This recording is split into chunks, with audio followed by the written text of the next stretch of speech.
ಬೆಳಗ್ಗೆ ಎಲ್ಲೋದ ಇವನು? ಹಾಂ, ಬೆಳಗ್ಗೆ ಏನು ತಿಂದಿಲ್ಲ, ಏನು ಕುಡ್ದಿಲ್ಲ, ಹಂಗೆ ಓಡೋಗ್ಬಿಟ್ಟಿದ್ದಾನೆ. ಏನಪ್ಪ ಇವರು ಹುಡುಗನ ನೋಡ್ಕೊಳ್ಳೋರು ಹೆಂಗೆ ಅಂತ ಗೊತ್ತಾಗ್ತಿಲ್ಲ. ಇವ್ರು ನೋಡಿದ್ರೆ ಹೋಗ್ಬಿಟ್ಟು ಬೆಂಗಳೂರಲ್ಲಿ ಕುತ್ಕೊಂಡವ್ರೆ. ಲೇ ಪುಟ, ಎಲ್ಲಿದೆಯೋ ಪುಟ? ಬಾರಳು, ಬೆಳಗ್ಗೆಯಿಂದ ಏನು ತಿಂದಿಲ್ಲ, ಒಂಚೂರು ಏನಾದರೂ ಕಾಫಿ ಗಿಪಿ ಕುಟ್ಕೊಂಡು ಹೋಗುವಂತೆ ಬಾರಲೇ. ಆಮೇಲೆ ಹೋಗ್ಕೊಂಡು ಆಟ ಆಡುವಂತೆ ಬಾ.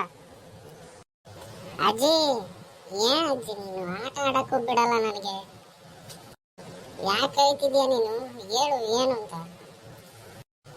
ಏಯ್, ಬೆಳಗ್ಗೆಯಿಂದ ಏನು ತಿಂದಿಲ್ಲ, ಏನು ಕುಡ್ದಿಲ್ಲ, ಹಂಗೆ ಹೋಗಿದೆಯಲ್ಲೇ. ಹಾಂ, ನಡಿ ಒಂಚೂರು ಏನಾದರೂ ತಿಂದ್ಬಿಟ್ಟು ಹೋಗುವಂತೆ, ಆಮೇಲೆ ಆಟ ಆಡುವಂತೆ. ನಡಿ, ಸ್ಕೂಲ್ಗಳು ಯಾವಾಗ ಸ್ಟಾರ್ಟ್ ಆಗ್ತಾವೋ ಇನ್ನೂ ಗೊತ್ತಾಗ್ತಿಲ್ಲ ನನಗೆ. ನಡಿ. ಅಜ್ಜಿ, ಎಷ್ಟು ಚೆನ್ನಾಗಿ ಆಟ ಆಡ್ತಿದ್ದೆ ನಾನಲ್ಲಿ. ಕರೆದ್ಬಿಟ್ಟೆ ನೀನು, ಎಲ್ಲ ಬಿಟ್ಬಿಟ್ಟು ಬಂದೆ. ನೀನು ಇದಕ್ಕೋಸ್ಕರ ಕರೆದ, ನಾನು ಏನಕ್ಕೆ ಕರೆದು ಅಂತ ಗೊತ್ತಾಗ್ಲಿಲ್ಲ ಅಂತ ಓಡ್ ಬಂದೆ. ಹೋಗಜ್ಜಿ ನೀನು. ಬಾರಪ್ಪ, ಬೆಳಗ್ಗೆಯಿಂದ ಏನೂ ತಿಂದಿಲ್ಲ, ಬಾ ಒಂಚೂರು ತಿಂದ್ಬಿಟ್ಟು ಹೋಗುವಂತೆ. ಬಾ ಬಾ ಬಾ. ಸರಿ ಆಯ್ತು, ಕೊಡು, ನಡಿ. ಅಯ್ಯ ಅಜ್ಜಿ, ಅಲ್ಲಿ ನೋಡಲ್ಲಿ ಯಾರು ಬಂದ್ರು? ಓ, ಯಾರಪ್ಪ? ಓ, ನಿಮ್ಮ ಅಪ್ಪ ಅಮ್ಮ ಬಂದವರಲ್ಲಪ್ಪ. ಓ, ಬರ್ರಪ್ಪ ಬರ್ರಪ್ಪ. ಏನ್ರೋ ಇಷ್ಟು ಬೇಗ ಬಂದ್ಬಿಟ್ರಿ? ಅಮ್ಮ, ಅದು ಅಲ್ಲಿ ಹೋದ್ವಿ, ಆದರೆ ಯಾವ ಕೆಲಸನೂ ಸಿಗ್ಲಿಲ್ಲ ಅಮ್ಮ. ಏನು ಮಾಡೋದು ಅಂತ ಸುಮ್ಮನೆ ವಾಪಸ್ ಬಂದ್ವಿ. ಅತ್ತೆ, ನಿಮ್ಮನ್ನು ಬಿಟ್ಟಿರೋಕ್ಕೆ ಆಗಲಿಲ್ಲ ಅತ್ತೆ, ಅದಕ್ಕೆ ಬಂದ್ಬಿಟ್ವಿ ವಾಪಸ್ಸು. ಓಹೋ ಸುಪ್ನಾತಿ, ಏನು ಕತೆ ಕಟ್ತೀಯೇ? ಏನತ್ತೆ, ಏನಂದ್ರಿ? ಏನಿಲ್ಲಮ್ಮ, ಒಳ್ಳೇದಾಯ್ತು ಬಂದಿದ್ದು ಅಂದೆ. ನಿಮ್ಗೆ ಹೇಳಿದ್ವಿ ಅವತ್ತೇನೆ, ಗೊತ್ತಿಲ್ದಿರ ಊರಲ್ಲಿ ಹೋಗಿ ಏನು ಮಾಡ್ತೀರಾ, ಯಾರ ಜೊತೆ ಇರ್ತೀರಾ, ಏನು ತಿಂತೀರಾ ಅಂತ ಅವತ್ತೇ ಬಡ್ಕೊಂಡು ನಿಮ್ಮ ಕೆಳಗಡೆ ಕೂತ್ಕೊಂಡು. ಹಾಂ, ಕೇಳ್ತೀರಾ ನನ್ನ ಮಾತುಗಳನ್ನ ನೀವು? ಯಾಕಪ್ಪ, ನೀವು ಅಲ್ಲೇ ಇರಬೇಕಿತ್ತು ತಾನೇ ಬೆಂಗಳೂರಲ್ಲಿ? ನಾನಿಲ್ಲಿ ಆರಾಮಾಗಿದ್ದೆ ಅಜ್ಜಿ ಜೊತೆಗೆ. ಅಜ್ಜಿ ನನ್ನ ಚೆನ್ನಾಗಿ ನೋಡ್ಕೊತಿತ್ತು. ನೀವು ಒಳ್ಳೆ ಓಡ್ ಬಂದ್ಬಿಟ್ಟಿದ್ದೀರಾ ಮತ್ತೆ ತಲೆನೋವು ಶುರು ಆಯ್ತಪ್ಪ ನನಗೆ. ಏನಿಲ್ಲ ನೀನು ತಲೆನೋವು? ಹಾಂ, ನಾವಿದ್ರೆ ತಲೆನೋವೆಲ್ಲ ನಿನಗೆ?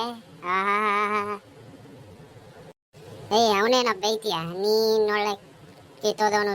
ಹೇಳಿದ್ದೆ ತಾನೆ ನಿನಗೆ, ಹೋಗ್ಬೇಡ ಅಂತ ಅಷ್ಟೇ ಹೇಳಿದೆ ನಾನು. ಕೇಳಿದೆ ನನ್ನ ಮಾತು? ಹೋಗ್ಬಿಟ್ಟು ದುಡ್ಡು ಖರ್ಚು ಮಾಡ್ಕೊಂಡು ಬರೋದ ಬೇಕಿತ್ತ ನಿನಗೆ? ಅಮ್ಮ, ನಾನೇನಮ್ಮ ಮಾಡಲಿ? ಅಲ್ಲಿ ಕೆಲಸ ಸಿಗತ್ತೆ ಅಂತ ಹೋದೆ, ಅಲ್ಲಿ ನೋಡಿದ್ರೆ ಕೆಲಸಗಳೇ ಇಲ್ಲ ಯಾವುದೂ. ಮಳೆ ಇಲ್ಲದೆ ನೀರು ಸಿಗ್ತಾ ಇಲ್ಲ ಅಲ್ಲಿ. ಎಲ್ಲರೂ ಊರು ಬಿಟ್ಟು ಹೋಗ್ತಿದ್ದಾರೆ, ಬೆಂಗಳೂರು ಬಿಟ್ಬಿಟ್ಟೆಲ್ಲ ಅವ್ರವ್ರ ಊರಿಗೆ ಹೋಗ್ತಿದ್ದಾರೆ.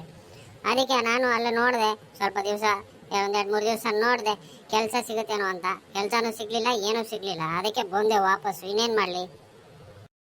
ಏನಕ್ಕೆ ಬಂದೆ ನೀನು ವಾಪಸ್ಸು? ಏನಕ್ಕೋಸ್ಕರ ಬಂದಿದ್ದೀಯಾ? ಯಾರು ಇದ್ದಾರೆ ಅಂತ ನೀನು ಬಂದಿದ್ದೀಯಾ ಅಲ್ಲಿ? ಸುಮ್ಮನೆ ಹೋಗ್ತಾ ಇರು ಅಷ್ಟೇ, ಇಲ್ಲಿ ಬರೋಂಗಿಲ್ಲ, ನನ್ನ ಮನೆ ಒಳಗೆ ನೀನು ಬರೋಂಗಿಲ್ಲ ಅಷ್ಟೇ. ಹೋಗ್ಬಿಟ್ಟು ಒಂದು ವಾರ ಆಯಿತು, ಒಂದು ಫೋನ್ ಇಲ್ಲ, ಒಂದು ಏನಿಲ್ಲ, ಎಂಥದ್ದಿಲ್ಲ. ಇದೀನಿ ಇಲ್ಲ, ಸತ್ತಿದ್ದೀನಿ ಇಲ್ಲ. ಹೆಂಗ್ಲ ನಿನಗೆ? ನಿಮ್ಮಮ್ಮ ಅಂತ ಇದ್ದೀನಿ ಅಂತ ನೆನಪಾದ್ರೆ ಇರತ್ತಾ ನಿನಗೆ? ಅಯ್ಯೋ ಅತ್ತೆ, ಏನು ಮಾಡ್ತೀರಾ? ಅಲ್ಲಿ ಇಬ್ಬರು ಸುತ್ತಿ ಸುತ್ತಿ ಸುತ್ತಿ ಸುತ್ತಿ ಸಾಕಾಗಿ ಹೋಗೈತೆ ಅತ್ತೆ. ಅಯ್ಯೋ, ಕೆಲಸ ಹುಡುಕಿ ಹುಡುಕಿ ಹುಡುಕಿ ಸಾಕಾಗಿ ಹೋಗೈತೆ. ಏನು ಮಾಡ್ತೀರಾ? ಮೂಕನಮ್ಮ, ಸಿಕ್ಕಾಪಟ್ಟೆ ಸುಸ್ತಾಗ್ಬಿಟ್ಟಿದ್ದೀವಿ. ಅಯ್ಯೋ, ಅಲ್ಲೆಲ್ಲ ಸುತ್ತಾಡಿ ಎಷ್ಟು ಸುತ್ತಾಡಿದೆ ಅಂತಂದರೆ ಕೆಲಸಕ್ಕೋಸ್ಕರ ಒಂದು ಕೆಲಸನೂ ಸಿಗಲಿಲ್ಲಮ್ಮ. ಏನು ಮಾಡೋದು ಅಂತ ಗೊತ್ತಾಗದೆ ವಾಪಸ್ ಬಂದ್ವಿ. ನನಗೆ ಅದೆಲ್ಲ ಹೇಳ್ಬೇಡಪ್ಪ ನೀನು. ನಿನಗೆ ಹೇಳಿದ್ನ ಇಲ್ವಾ ಹೋಗ್ಬೇಡ ಅಂತ ಮೊದಲೇ? ಊರಲ್ಲಿ ಅವರೆಲ್ಲ ಕೇಳ್ತವ್ರೆ ನನಗೆ, ಇಲ್ಲಿ ಊರು ಬಿಟ್ಬಿಟ್ಟು ಏನಕ್ಕೆ ಹೋಗ್ತಿದ್ದಾನೆ ಅವನು ಅಂತ. ಏನಂತ ಹೇಳ್ಬೇಕು ನಾನು ಅವ್ರಿಗೆ? ಏನಂತ ಉತ್ತರ ಕೊಡ್ಬೇಕು ನಾನು ಅವ್ರಿಗೆ? ಊರಲ್ಲಿ ನನ್ನ ವಯಸ್ಸಾಗಿರೋ ಅಮ್ಮನ ಬಿಟ್ಬಿಟ್ಟು ಬೆಂಗಳೂರಿಗೆ ಹೋಗೋಂಥದ್ದು ಏನಿತ್ತು ಅವನಿಗೆ ಅಂತ ಕೇಳ್ತಿದ್ದಾರೆ. ಏನು ಮಾಡಲೋ ನಾನು? ನಿಮ್ಮಂಥವ್ರಿಗೆಲ್ಲ ಎಷ್ಟು ಹೇಳಿದ್ರು ಕೇಳಲ್ಲ ನೀವು. ಅಲ್ಲೇ ಇರಿ ನೀವು, ಹೋಗ್ಬಿಟ್ಟು ಇಲ್ಲಿ ಬರೋಕ್ಕೆ ಹೋಗ್ಬೇಡಿ. ನನಗೆ ಯಾರೂ ಇಲ್ಲ ಅಂತ ತಿಳ್ಕೊಂಬಿಟ್ಟಿದ್ದೀನಿ ನಾನು. ಅಮ್ಮ ಬಿಡಮ್ಮ, ಹೋಗ್ಲಿ ಸಾಕು. ಇವಾಗ ನಾನು ಬಂದಿದ್ದೀನಿ ತಾನೇ, ನಾನೇನು ಅಲ್ಲೇನ ಇದ್ದೀನಿ ಇಲ್ಲ ತಾನೇ? ಬಂದಿದ್ದೀನಿ ತಾನೇ ವಾಪಸ್ಸು, ಬಿಡು. ಹ್ಞೂ ಅತ್ತೆ, ಸಾಕಾಗಿ ಹೋಗೈತೆ ಅಲ್ಲಿ ಸುತ್ತಾಡಿ. ಮತ್ತೆ ಇಲ್ಲಿ ನಿಮ್ದು ಬೇರೆ ಕೇಳ್ಬೇಕಾ? ಬಿಡಿ ಒಂಚೂರು. ನಿನಗೇನೋ ಹೇಳಿದ್ದೆ ಮತ್ತೆ ಅವತ್ತೆ ನಾನು? ನಿನಗೇನು ಹೇಳಿದ್ದೆ ನಾನು? ಹೋಗ್ಬೇಡ ಅಂತ ಹೇಳಿದೆ ತಾನೆ? ಇರೋ ಒಂದು 4 ರೂಪಾಯಿ ಇಟ್ಕೊಂಡು ಸುಮ್ಮನೆ ಇರೋ ಅಂತ ತಾನೇ ನಾನು ಹೇಳಿದ್ದು. ಅಲ್ಲಿ ಹೋಗ್ಬಿಟ್ಟು ಖರ್ಚು ಮಾಡ್ಕೊಂಡು ಬರೋ ಅಂಥದ್ದೇನಿಲ್ಲ ಇತ್ತು ನಿನಗೆ? ಏನು ದುಡ್ದಿಟ್ಟವನಿಲ್ಲ ನಿಮ್ಮಪ್ಪ ನಿನಗೆ? ಹೋಗ್ಬಿಟ್ಟು ಖರ್ಚು ಮಾಡ್ಕೊಂಡು ಬರೋ ಅಂಥದ್ದು. ಹೋಗ್ಬಿಟ್ಟು ಅವನಲ್ಲಿ ದೊಡ್ಡ ದೊರೆ ಮಗನ ಥರ. ಅಮ್ಮ ಬಿಡಮ್ಮ, ತಪ್ಪಾಯ್ತು. ಯಾಕೆ ನೀನು ಅದ್ರೆ ದೊಡ್ಡದು ಮಾಡ್ತಿದೀಯ ಇವಾಗ? ಮೊದಲೇ ಸುಸ್ತಾಗಿ ಬಂದಿದ್ದೀನಿ.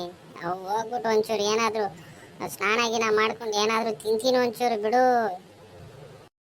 ಸೇರ್ಸಲ್ಲ ಕಣ ಮನೆ ಒಳಗಡೆ. ಅಷ್ಟೇ. ನಿನಗೆ ಹೇಳಿದ್ದೆ ತಾನೇ ನಾನು, ಸೇರ್ಸಲ್ಲ ನಾನು. ಕೆಲಸ ಏನಾದರೂ ಸಿಕ್ಕಿದ್ರೆ ಅಲ್ಲೇ ಇರ್ತಿದ್ದೆ ತಾನೇ, ಬರ್ತಿದ್ದೆ ನೀನು. ಇವಾಗ ಕೆಲಸ ಸಿಕ್ಕಿಲ್ಲ, ಏನಿಲ್ಲ, ದುಡ್ಡೆಲ್ಲ ಖರ್ಚಾಗೈತೆ, ಅದಕ್ಕೆ ಬಂದಿದ್ದೀಯ ಓಡ್ಬಿಟ್ಟು. ಏ ಒಳಗಡೆ ಸೇರ್ಸಲ್ಲ ಅಷ್ಟೇ, ಒಳಗಡೆ ಹೋಗಂಗಿಲ್ಲ. ಒಳಗಡೆ ಯಾರಾದರೂ ಕಾಲಿಟ್ರೆ ಕಾಲು ಕತ್ತರಿಸ್ಬಿಡ್ತೀನಿ ಅಷ್ಟೇ. ಸರಿ ಬಿಡು, ಆಯಿತು. ಎಲ್ಗೋಗೋಣ ಇವಾಗ ನಾವು? ಎಲ್ಗೋಗೋಣ ಹೇಳು? ಯಾರಿದ್ದಾರೆ ನಮಗೆ? ಅಲ್ಲಿ ಯಾರು ಇಲ್ಲ, ಅಲ್ಲಿಗೆ ಹೋಗ್ಬಿಟ್ಟು ಸುತ್ತಾಡ್ಬಿಟ್ಟು ಬಂದಿದ್ದೀವಿ. ಮನೆ ಅಂತ ಬಂದಿದ್ದೀವಿ, ನಮ್ಮ ಮನೆ ಅಂತ. ಇವಾಗ ನೀನು ಒಳಗಡೆ ಕಾಲಿಡ್ಬೇಡ ಅಂತೀಯ. ಎಲ್ಲೋಗೋಣ ನಾವು? ಆಯ್ತು ಬಿಡು, ಕೆರೆನ ಬಾವಿನ ನೋಡ್ಕೋತೀವಿ ಇಬ್ರು. ಲೇ ನನ್ನ ಮಗನೇ, ಅದಕ್ಕೆ ಹೇಳೋದು ಕಣೋ, ನಮ್ಮೂರು ನಮಗೆ ಬೆಸ್ಟು ಅಂತ. ಅದಕ್ಕೆ ಹೇಳೋದು, ನಮ್ಮೂರಲ್ಲಿ ಗಂಜಿ ಕುಡ್ಕೊಂಡಿದ್ರು ನಮ್ಮೂರು ನಮಗೇನೆ ಅಂತ. ಹೋಗ್ಬಿಟ್ಟು ಅಲ್ಲೇನು ದುಡ್ಡು ಖರ್ಚು ಮಾಡ್ಕೊಂಡು ಬಂದಿದೆಯಲ್ಲ, ಇವಾಗಲಾದ್ರೂ ಬುದ್ಧಿ ಬಂತ ನಿನಗೆ? ಈ ಬುದ್ಧಿ ಬರಲಿ ಅಂತಾನೆ ನಿನ್ನ ಕಳಿಸಿದ್ದು. ಇಲ್ಲ ಅಂದಿದ್ರೆ ನಿನ್ನ ಹೋಗೋದಕ್ಕೆ ಬಿಡ್ತಿರ್ಲಿಲ್ಲ ನಾನು ಅವತ್ತೇನೆ. ಬಂತಲ್ಲ ಬುದ್ಧಿ ಇವಾಗ. ನಡಿ ಒಳಗಡೆಗೆ, ಬಿಸಿ ಬಿಸಿ ಮುದ್ದೆ ಮಾಡಿದ್ದೀನಿ ತಿನ್ನುವಂತೆ. ಬಂದಿದ್ದಾನೆ ಇಲ್ಲಿ ಓಡ್ಬಿಟ್ಟು. ಸರಿ ಅಮ್ಮ, ಆಯ್ತು. ಇನ್ನೊಂದ್ಸರಿ ಈ ಥರ ಆಗಲ್ಲ ಬಿಡು, ನಾನೆಲ್ಲೂ ಹೋಗಲ್ಲ ಮನೆ ಬಿಟ್ಬಿಟ್ಟು. ಇಲ್ಲೇ ಹೊಲ ಮನೆ ನೋಡ್ಕೊಂಡು ಆರಾಮಾಗಿ ಇದ್ಬಿಡ್ತೀನಿ ನಾನು. ಯಾವುದು ಬೇಡ ನನಗೆ. ಹ್ಞೂ ಅತ್ತೆ, ನಾನು ಎಲ್ಲೂ ಹೋಗಲ್ಲ. ಇವ್ರ ಮಾತು ಕಟ್ಕೊಂಡು ನಾನು ಓಡೋಗೋದೆ ಅಲ್ಲಿ ಚೆನ್ನಾಗಿರುತ್ತೆ ಅಂತ. ಅಲ್ಲಿ ನೋಡಿದ್ರೆ ಏನಿಲ್ಲ, ಬರೀ ಬಿಸಿಲು ಬಿಸಿಲು ಬಿಸಿಲು, ಹೆವಿ ಬಿಸಿಲು ಹೊಡಿತೈತೆ ಅಲ್ಲಿ. ಏನು ಮಾಡೋದು ನೋಡು, ನಾನು ಎಷ್ಟು ಕಪ್ಪಗಾಗ್ಬಿಟ್ಟಿದ್ದೀನಿ. ಅಯ್ಯೋ, ಮತ್ತೆ ಎಷ್ಟು ಮೇಕಪ್ ಮಾಡ್ಕೋಬೇಕು ಅಂತ ಗೊತ್ತಾಗ್ತಿಲ್ಲ ನನಗಿವಾಗ. ಅಯ್ಯ ನಿನ್ನ ಮಕ ಮುಚ್ಚ. ಅಷ್ಟೊಂದೆಲ್ಲ ಸುತ್ತಾಡಿ ಬಂದ್ರು ನಿನ್ನ ಮೇಕಪ್ ಹುಚ್ಚ ಹೋಗಿಲ್ವಲ್ಲ ಇನ್ನ? ಅದೇನು ಮೇಕಪ್ ಮಾಡ್ತೀಯ? ಫಸ್ಟ್ ತಿನ್ನು ಬಾ ಹೊಟ್ಟೆಗೆ, ನಡಿ.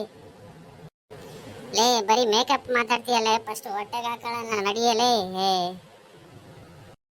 ಅಜ್ಜಿ ಬಾ ಅಜ್ಜಿ, ನಾನು ಆಟ ಆಡೋಕೆ ಹೋಗ್ಬೇಕು, ಬೇಗ ಕೊಡ್ಬಾ, ನಾನು ಹೋಗ್ಬೇಕು. ಆಯ್ತು ನಡಿಯಪ್ಪ, ನಿಮ್ಮ ಅಪ್ಪ ಬಂದವನೇ, ಕೊಡೋಣ ಎಲ್ಲರೂ ಸೇರ್ಕೊಂಡು ತಿನ್ನೋಣ, ನಡಿ. ನೋಡಿದ್ರಲ್ಲ ಸ್ನೇಹಿತರೆ, ನಮ್ಮ ಮನೆ ನಮ್ಮೂರು ನಮಗೆ ಚಂದ. ಬೇರೆಯವ್ರ ಊರಲ್ಲಿ ಯಾರಾದರೂ ನೋಡ್ಕೋತಾರೆ, ಏನಾದರೂ ಕೆಲಸ ಸಿಗುತ್ತೆ ಅಂತ ಹೋಗೋದು ತಪ್ಪು. ಮೊದಲೇ ಕೆಲಸ ಸಿಕ್ಕಿತ್ತು ಅಂತಂದರೆ ಹೋಗಿ, ತೊಂದರೆ ಇಲ್ಲ.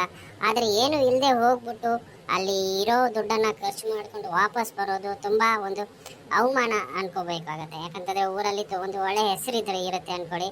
ಮತ್ತೆ ನಾವು ಅದೆಲ್ಲ ಖರ್ಚು ಮಾಡ್ಕೊಂಡು ಬಂದ್ವಿ ಅಂತಂದರೆ ಏನು ಇಲ್ಲದೆ ಬಂದ್ರಪ್ಪ ಅನ್ನೋ ಒಂದು ಮಾತು ಬರುತ್ತೆ. ಅದಕ್ಕೋಸ್ಕರ ತುಂಬ ಯೋಚನೆ ಮಾಡಿ ಮನೆಯನ್ನು ಬಿಡಿ ಅಂತ ಹೇಳೋದಕ್ಕೆ ಇಷ್ಟಪಡ್ತೀನಿ. ಸಿಗೋಣ ಮುಂದಿನ ವಿಡಿಯೋದಲ್ಲಿ. Thank you.